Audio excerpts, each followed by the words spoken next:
नमस्कार दोस्तों, आप देख रहे हैं गोस्ट संडे और आज की स्टोरी हम आपके लिए बहुत ही मनोरंजन लेके आए हैं।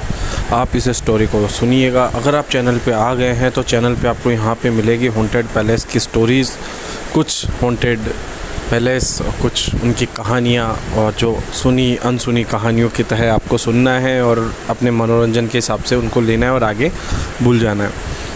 दोस्तों, कहानी स्टार्ट होती है गांव से, जहां पे अब मैं अपने आप को वहां पे रख के आपसे बात करता हूं। दोस्तों, मैं मेरे गांव से 5 किलोमीटर दूर एक साइकिल लेके जा रहा था। बीच रास्ते में कच्चा रास्ता है हमारा पूरा गांव का, और जब मैं साइकिल लेके जा रहा था तो रास्ते में शाम का टाइम हो चुका था और मुझे घर पहुंचना था। तो 5 किलोमीटर मुझे वो साइकिल चलानी थी और कुछ वज़न मेरी साइकिल पे रखा हुआ था ताकि मैं घर का सामान लेके वहाँ से जा रहा था बाज़ार से।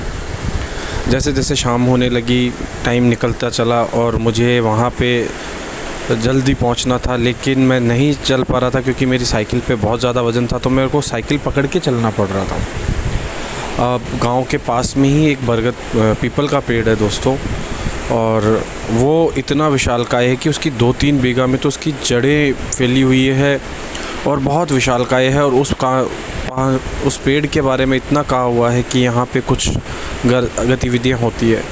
और वो जैसे ही पेड़ मेरे सामने आया, मेरी नज़र के सामने वो सब कुछ आने लगा और मैं थोड़ा सा डर के मारे काँपने लगा।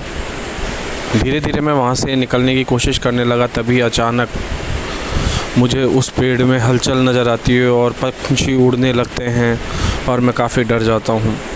दोस्तों, उस पेड़ के पास एक भूत जो मैंने देखा, वो मेरे आसपास आने की कोशिश कर रहा था और मैं उससे दूर जाने की, पर जैसे तैसे करके जैसे जैसे मैं घर के नज़दीक पहुँचने की कोशिश कर रहा था, पर घर ऐसा लगता है कि मुझसे दूर जाता जा रहा है। डर के मारे मुझसे एक एक कदम चलना बहुत भारी हो रहा था दोस्तों। अभी मैं ये सोच रहा था कि मैं ये रास्ता कैसे पार करूँगा, मैं यहाँ से कैसे निकल पाऊँगा। और फिर मन ही मन में ऊपर वाले का नाम लेने लगा, लेकिन मेरा अंदर का डर कम नहीं होने लगा और मैं वापस वही मेरे शरीर में कंपन होना स्टार्ट हो गया और मुझे सामने बैठा भूत दिखाई दे रहा स्पष्ट रूप से कि वो मुझे आज कुछ ना कुछ नुकसान करेगा। लेकिन धीरे धीरे मैं चलता रहा, मैंने अपना रास्ता नहीं छोड़ा दोस्तों। और मैं जैसे जैसे आगे बढ़ता रहा, मेरे घर के आसपास आते ही मैंने वो साइकिल वहीं गिरा दी और मैं चुपके से अपने घर में जाके चला गया और मैंने किसी से कुछ नहीं कहा।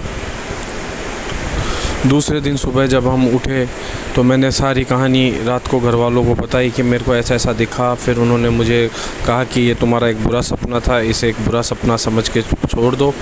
और उसके बाद दोस्तों, मैं कभी भी शाम के टाइम पे उस रास्ते से नहीं निकला, चाहे कितनी भी मुझे ज़रूरत रही हो।